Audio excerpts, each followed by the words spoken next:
There is a World of Warcraft massively multiplayer RPG. Technically, you could almost call it a World of Warcraft 2 because it would be the second Warcraft MMORPG, and the news is you ain't going to see it. Now, this comes from reporting of Jason Schreier and Xiping Huang of Bloomberg. And it is really bloody interesting, everybody, because there is a humongous slice of Azeroth that we were going to get that could have been very compromised, which would have been a very worrying thing if it did happen.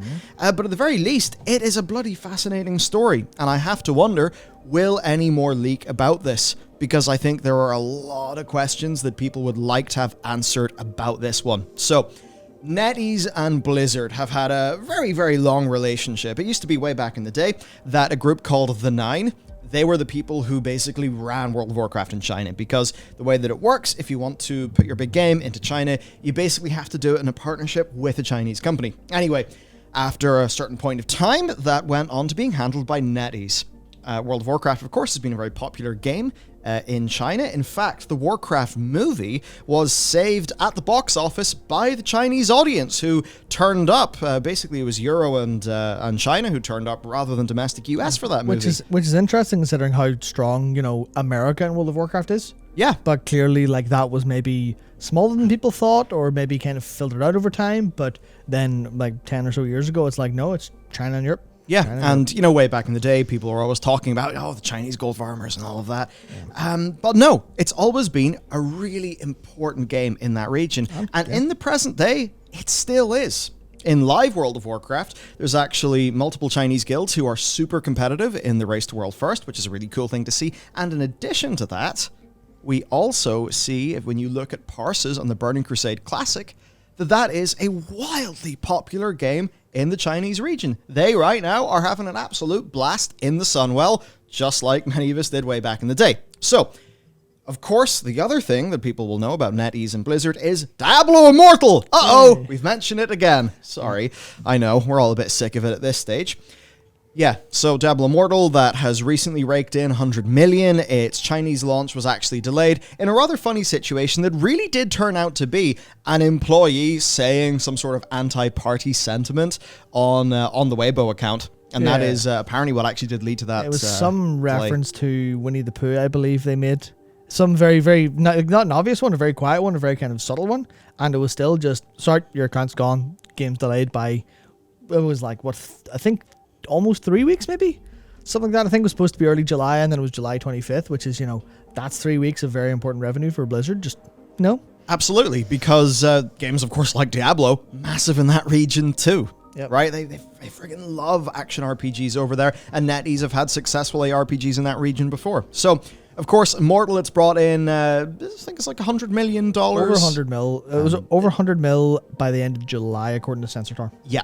So, again, because of the way that whaling works, it's more after 20 to 30 days that the real giga spending happens. So that's only really going to be happening in and around now, in the Chinese market, now that those players are a bit more progressed in the game. So successes, right? In a way, you could say that Blizzard and NetEase have had fantastic successes together. They've been great for both companies. Yeah, that's where you see that, you hear everything go, well, clearly they're happy, right? Yeah. Clearly they're happy, they're having this wonderful relationship. But now there's some doubt cast on that. Yeah, that's weird. It seems like a very prosperous relationship, but now there is a project called Neptune. That was its code name. And this was a Warcraft, massively multiplayer, online, role-playing game for the mobile platform. Of course, we do have to then think, well, would it have had some sort of PC release? Who knows? I mean, evidently Immortal did get its PC release. Now, this game was a co-development between Blizzard and NetEase. Just like Immortal? Yep, just like Immortal. And what's fascinating is that it was not a direct translation of World of Warcraft. No. Instead, it was set in a different time period as a spin-off from World of Warcraft, and it would have been more suited to mobile play. Now, there was one way that we could all say, oh, dumbed down, terrible game for mobile, it's gonna suck, you can't do your Mythic Plus dungeons in WoW Mobile, but we then look at other games like, say, Genshin Impact, where its control scheme obviously is very simplistic, but it still manages to be a fantastic gameplay experience. There are lots of games like, action RPGs, like MOBAs with Wild Rift, that can still get plenty of depth on the mobile platform. Yeah, I mean, that's the thing. As someone who's been like playing quite a few of them sort of in and out, it's stuff like, well, Arknights obviously is tower defense stuff, but like Punishing Grey Raven, Honkai Impact, Genshin, those kind of games are like, oh yeah, this is actually, if not for a lot of like the gacha systems attached to them, which you would assume might be in this, but maybe not if they're trying to play nicely. It's like some of it is just the systems kind of ruin what's otherwise really good, well-meaning, I guess, implemented games and stuff like that. It's crazy to think, like, I was even, actually today's a good example, because I was looking at some of the beta gameplay of Zenless Zone Zero, which is the MiHoYo, or HoYoverse they're now called, their new project, and I just like, this looks wonderful, this looks like it's doing everything right. Let's hope it's not too, let's hope it doesn't feel too bad for gacha stuff and characters, but it's like, hell, that's a really exciting game to me. So in the way that you take, say, a rogue in World of Warcraft, like maybe a subtlety rogue, then you look at the character Bellular in Heroes of the Storm, you are definitely able to condense an MMO class into something that literally has fewer buttons. So it could have been possible that this actually could have been an entry in Warcraft with accessible controls, fun combat, set in a novel time period, that, you know, overall, you can see that this probably could have went somewhere. So the question then is, why is it dead? Now, here's what's really bizarre. This is in development for 3 years. But apparently, the companies disagreed over terms and ultimately decided to halt the project. Now, this is honestly kind of shocking to me, because surely this stuff would be locked in and agreed upon on the outset, because there's been a team of over 100 developers. Now, we don't know how many of these developers have been on the project for how long. It could have been that this was a year of light pre-production, you know, a collaboration between the senior staff and the NetEase team, of course, with the Blizzard people ensuring that it's kept right, that it feels Warcraft. Maybe they only get scaled up in year 2 or year 3 for, for core development work. But still, a lot of work was going into this project, evidently, so for it to die 3 years in is honestly shocking and confusing to me. Yeah. I have no idea what it could have been. I mean, I know that Diablo Immortals came out, has something to do with its performance, caused them to maybe pursue different terms. Yeah, we can only speculate, but it's weird. Yeah, my first thought was, oh, it's just the Blizzard thing again, right? It's just the Blizzard thing, because I, didn't see the disagreed of terms, just heard the headline and went, oh, game cancelled, that must be Blizzard doing their Blizzard. Remember what they did with Titan. They're like, oh, well, obviously that eventually turned into Overwatch, but it was still, we'll make a big new MMO. We'll put years into it. We're not super happy with it. We're not sure where it's going, whatever. Same with all of the other projects that we've known they've cancelled over time. They've cancelled the Warcraft mobile game stuff. They've cancelled StarCraft Ghost. They cancelled the other StarCraft Battlefield. Yep. The Battlefield StarCraft I've heard about. They just cancelled basically everything, and they're never happy with anything. So I thought that must be it. But it's too coincidental to me that this news breaks a month or so after, well, no, about 2 months after Diablo Immortals release. And I'd love to know who's to blame. I'd love to know who was the one who said, we had good terms, we want different ones now. Is it some crazy play from Activision Blizzard to say, without our IP, you're nothing, this won't work? Or is it NetEase going, your name's not quite what it used to be. Maybe we deserve a bit more of a cut of this. Something like that, but it seems like there's definitely like a little bit of trouble here. Yeah, it's so strange because look, you just think about because let's be real, it probably would be decently fun. It would probably have a pretty decent level of polish. Yeah. It probably would not look and feel like a very compromised experience, because it's kind of shocking what can be pulled off on a phone now. I mean, just look at Genshin, right? When you put that up to its high settings, it's still running at 60 FPS, right? But so to give that up is kind of crazy to me. Now, there is, of course, Project Orbis, which was the Pokemon Go-like game, which also, of course, was cancelled, and it had over 4 years of development. If I remember correctly, it was Corey Stockton, formerly of the World of Warcraft development team, who was heading up that project. Maybe also Tom Chilton, who was, I think, game director of World of Warcraft at one stage. Yep. Now, Schreier, of course, is pointing out that mobile games are typically made in much less time than 4 years, and that absolutely is the case. These are the sorts of games that, they just tend to turn around a hell of a lot faster, because really what they're about is getting a soft launch into the market ASAP. Because what they then do is they take the soft launch of the game and they want to work things out like, what is, your average revenue per user? What is your cost of acquisition through various different verticals? And, if you have a game concept and a good enough set of marketing for that, and it's got your acquisition cost for a single user down to where your target is, then, that's generally means, okay, let's do more development. Let's, take it from Australia and put it into America or something like that. Yeah. So this is very strange. Now, there's a big difference in these games. So Immortal and Project Neptune, those are made via co-development with NetEase, whereas this game here, Orbis, and a number of other mobile games, which does of course include Arclight Rumble, which is the successful one, well, the one that's actually going to come out, that is, those were made in Blizzard's internal incubation unit, and the story behind that basically is that Hearthstone was an entirely new type of game for Blizz.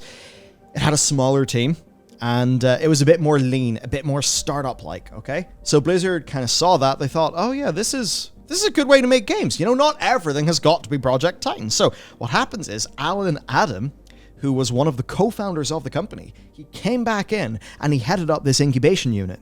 And this incubation unit has been doing a few of these mobile games. Now, I remember about 2 months before it came out via Jason Schreier, I think, back when he was with Kotaku, that the StarCraft game had been cancelled. I heard about the StarCraft game. And at the same time that the StarCraft game was cancelled, 2, I believe, mobile projects from the incubation unit were cancelled. So the incubation unit loses 2 games a decent few years ago now. Then Orbis goes, and Arclight Rumble finally makes it out. After, in this case, Orbis 4+ years of development. Now, what's funny there is Niantic. Yeah. And the amount of games that have just been trying to chase that. I know there's a Jurassic World one.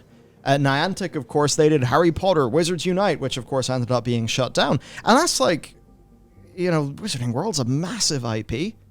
Still fell over. You look at Witcher Monster Slayer, and like I picked that up to just out of almost morbid curiosity. I'm like, what? What's this? It's a market that got pretty damn saturated, and seemingly Go was the only one that stuck. And Niantic themselves, they've had to shut down games, and now they've actually had to downscale. They've had to let people go. Yeah, was it 8% of their staff or something like that? They're just like, sorry, we cannot chase the success that we had. Guess it was a fluke based on the IP and the connection. Whoopsies. Yeah, it's quite something. So overall, then, the Warcraft mobile game graveyard could have like 3 or 4 games in it for all we know. Yeah, and it's hard for us to know from this perspective, like what they looked like, or like how far along they were, because even stuff like 3 or 4 years in development could mean like it was in the project table on their database, and a couple senior designers were sat thinking about it for a couple of years. But even then, it's like, if it takes 3 or 4 years, you're going to have development on it. Yeah. And then you look at this case of, now to be fair, they haven't said anything similar about the other games, but the fact that NetEase closed that 100 dev team and laid off quite a lot of them, because, according to Schreier, only a few have been offered internal transfers. That is very much this project is not working. We maybe need to downscale because things aren't working super well, which is interesting in the context of Activision Blizzard, who are going 25% more developers year over year. You're like, where are all the games? Where's all this work going? And I think the answer is into the abyss. Well, I think it's going into 2 places primarily. Well, maybe 3. Survival game. Of course, yeah. What's after survival game, which probably has got more of a small exploratory team. Hopefully. But I think primarily D4, World of Warcraft, Overwatch 2, live service content production. With World of Warcraft, Blizzard they've also told us, Ian Hazzikostas, the game director of WoW, has said that they're going to be shipping more frequent patches, basically smaller and more frequent, instead of just having a big patch every 7 months, which is so much better for an MMO. So I liked him saying that. With Overwatch 2, they're being pretty aggressive with their seasonal content release. And of course with Diablo 4, given where the games market is now, I think we understand that rather than being big expansion box every 2 years driven, the D4 is probably going to be more of an ongoing experience. So I would say that in the same way that they've been staffing up to ensure that Warzone can keep ticking and all of that stuff, I think that's what they're doing with their content teams at Blizzard. So I think it's just more people into the machines for ongoing content.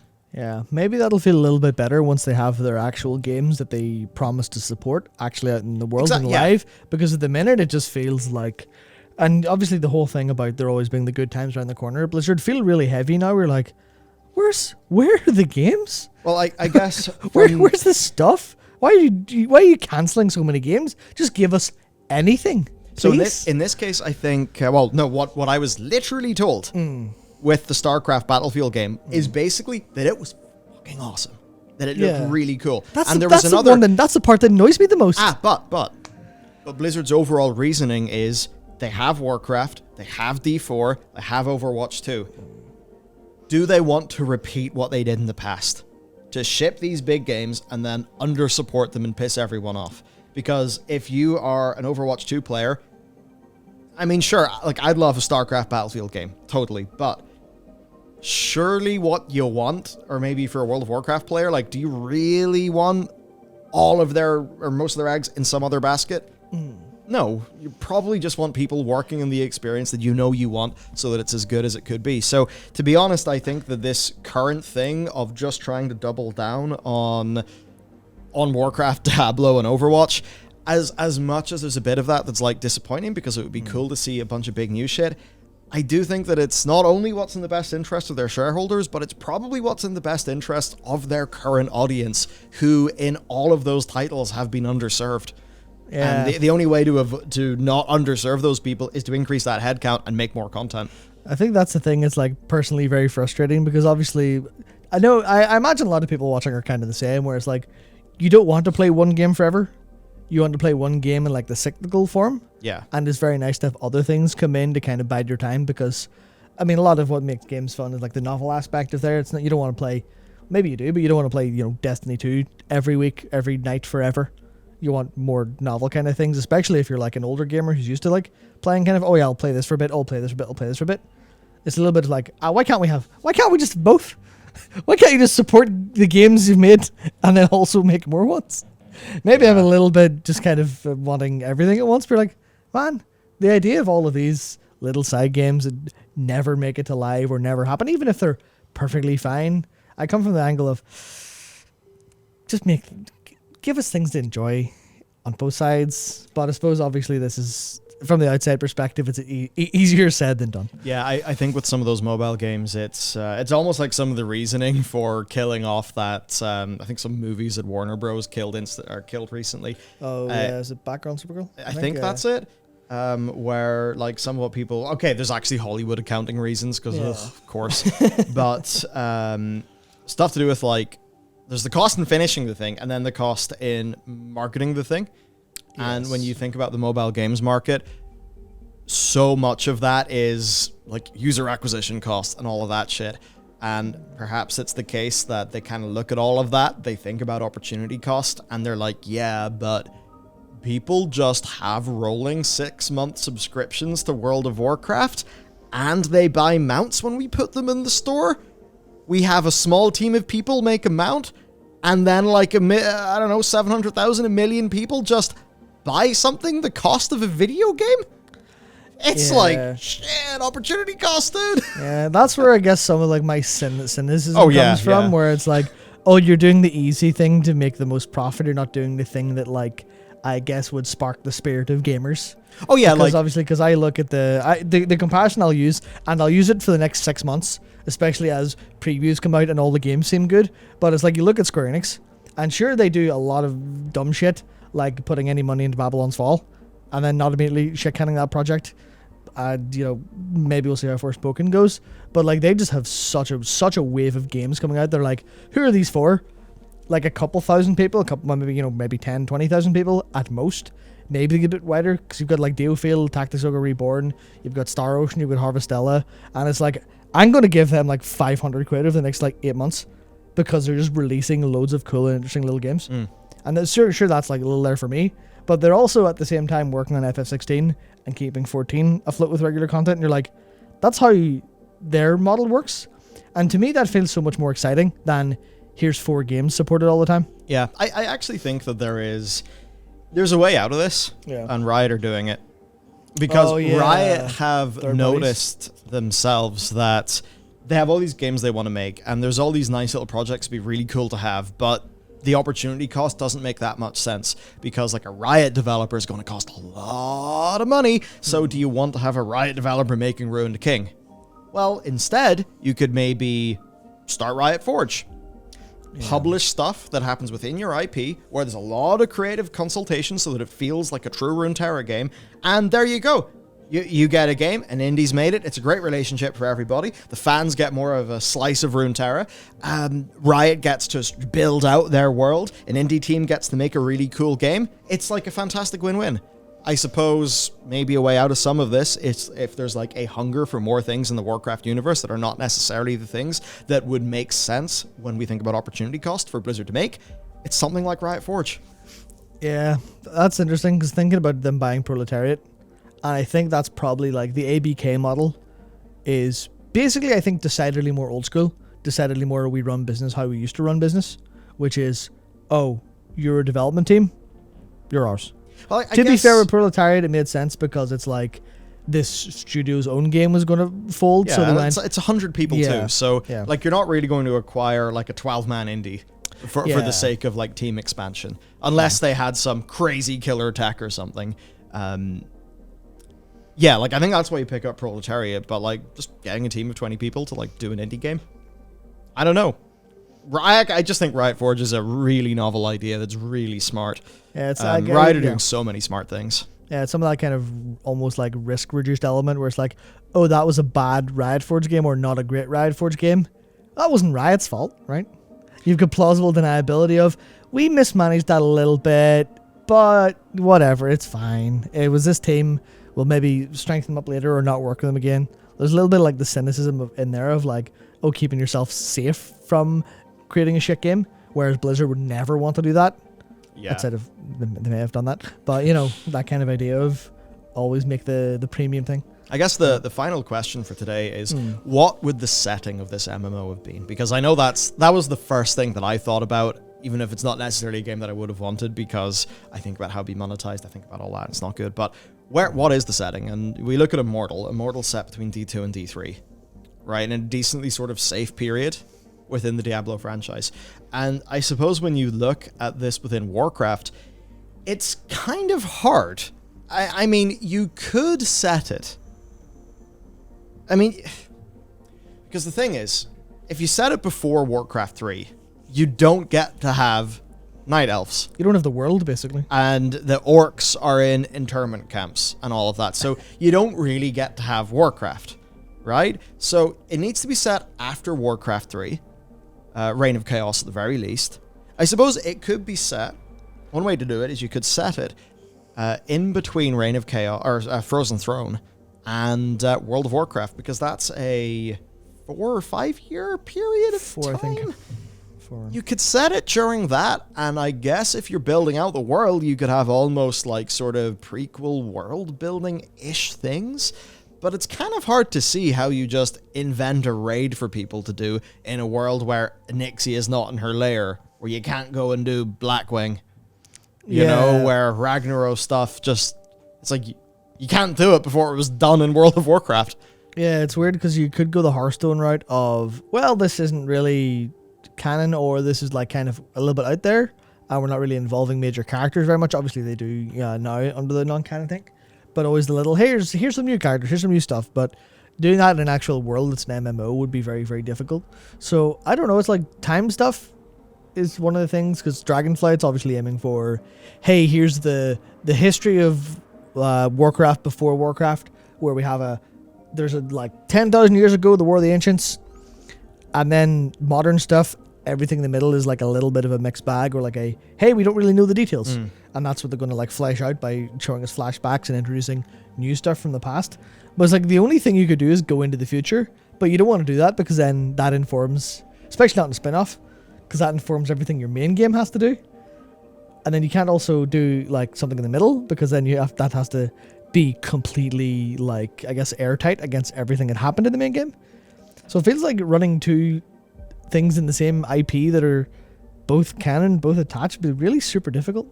So I wonder if that's like why development took a while, or I mean, obviously if they cancelled over terms, then it seems like they would have had that ironed out if this was in development. So I'm trying to think of anything, and honestly, I don't have a good answer. Yeah. So I suppose rare, just throw it to you guys. Yeah. I'm thinking, okay, either that or you go way reduced. It's before, or maybe it is, I don't know, like post Second War or something like that. But then it's really weird because, like, I guess you could maybe do it set like before the War of the Ancients, but then you have a massively cut down roster. Yeah. You can't exactly have the humans meet the elves. It's all very weird. Yeah, and that's one of the things I mean, the humans actually they're still right. They're still very cool, yeah. Yeah. Or so, actually, no, before the War of the Ancients, they're not even like that was still like Pan-Azeroth times. Yeah. So they were the Titan stuff wasn't even So basically, fully built, but yeah. I have no idea. If you worked on this project or are familiar with this project, please let us know. Please, yes, and absolutely. I suppose if you're in the comment section, you have any ideas what it could be, let us know too. But there you go. It's always weird to think about what was, and I suppose work out how these companies chart their future course. But hey, it's odd to think that maybe not all is well in that NetEase relationship. That's a fun one. Purely from the cynical and sadistic standpoint of I don't want Diablo Immortal to happen again because it's a nightmare, the hellscape for video games. I don't want that to happen again, so if this relationship breaks down, all the better for that side of things.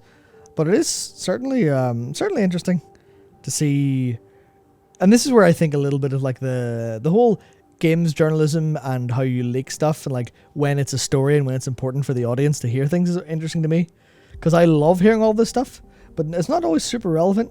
So I'd love to have like maybe 2 hours with Jason Schreier's notebook. That would be pretty incredible. Just hopefully it's organized, go straight to Blizzard and go, what do all these people know about all this stuff from a personal fascination standpoint? But then it's obviously not very useful to just start leaking information like crazy. But no, that's interesting times at Blizzard. And the more things go, the more interesting things get. That's what I take a small amount of pleasure in. Especially when it's slightly bad news, you're like, this is very interesting. I guess there's that rubbernecking phenomenon of where people, turn their heads to look at what happened on the motorway. Everyone does that, and we definitely do it for video games. Yeah, so let us know, when is this MMO set within the Warcraft timeline? And with that, farewell.